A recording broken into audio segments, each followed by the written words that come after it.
afternoon to one and all. Today we are going to speak about the topic inheritance in C++.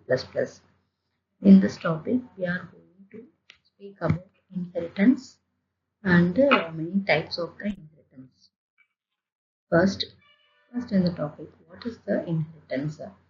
Inheritance means that is we are from normal generic example is from grandfather, father and mother, from father and mother, children's kids.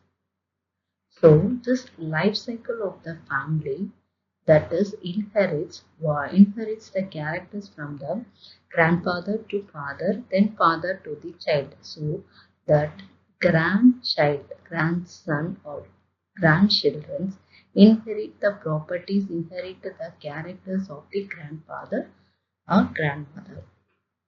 So likewise, here in inheritance concept in C++, we are inheriting the many number of classes can be created.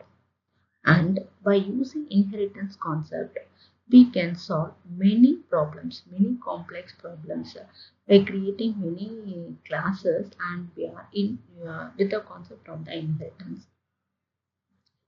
So this can be mainly done by many types of the inheritance.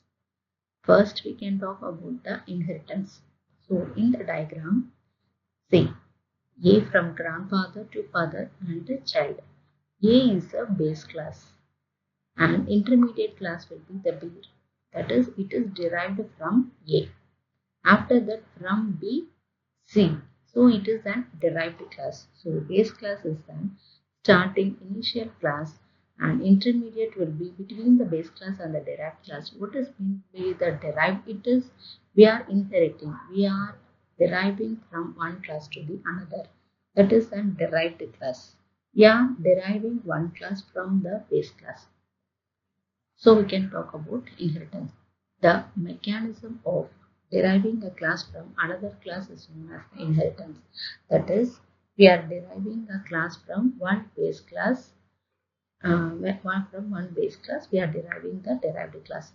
Inheritance is the most important concept of the object-oriented programming. So it is the very important topic. Why it is? It solves many complex problems. It makes it using simple by using the inheritance concept. It allows us to define the class in terms of another class, which helps to create and maintain an application. Absolutely. How we are defining the class? Normally class name, and here we can create many applications. Many classes can be created and can be maintained the applications in a well manner. The main advantages of this inheritance is it provides a class with it provides an opportunity to reuse the code functionality and fast implementation time. How we are reusing the code? That same classes can be reused to the another type of inheritance. Many classes are created, so whatever classes we need to reuse the code, we can use as a is in the other coding. The members of the class can be public, private, or protected. It can be any access specifier.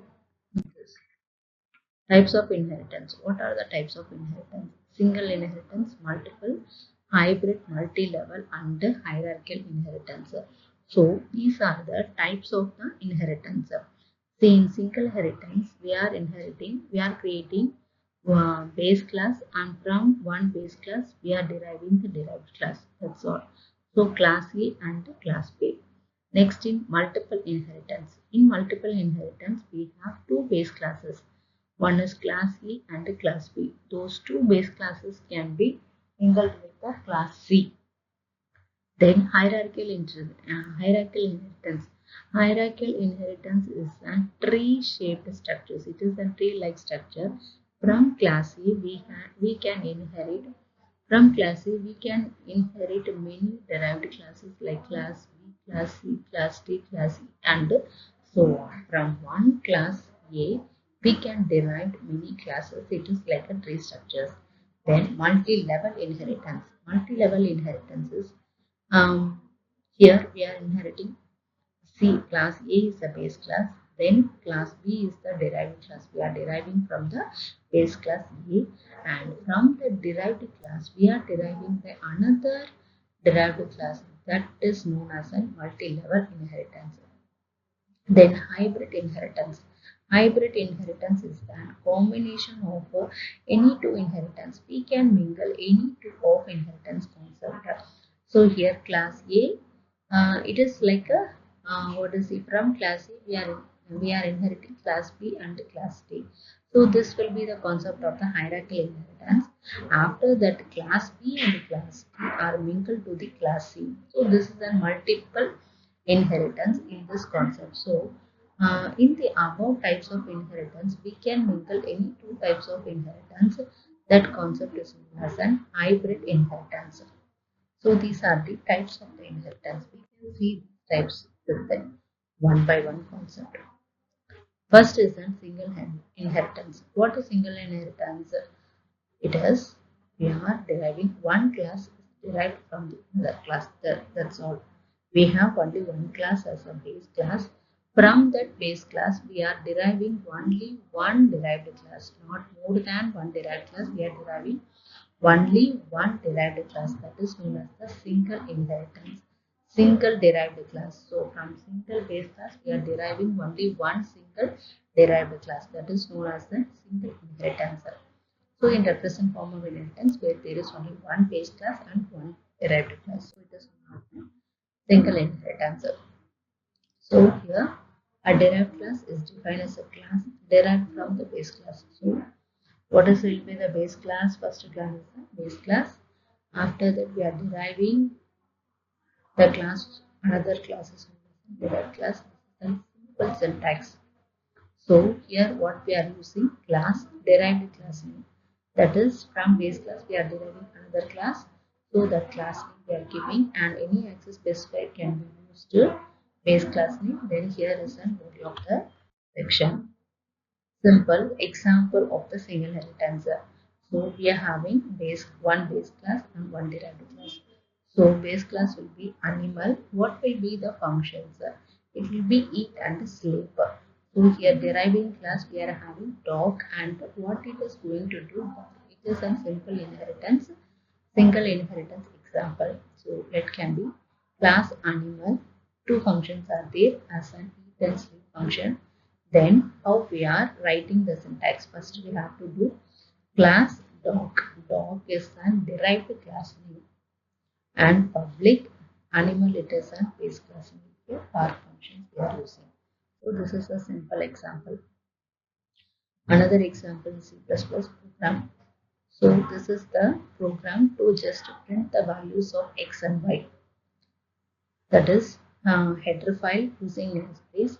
So first we are having class base.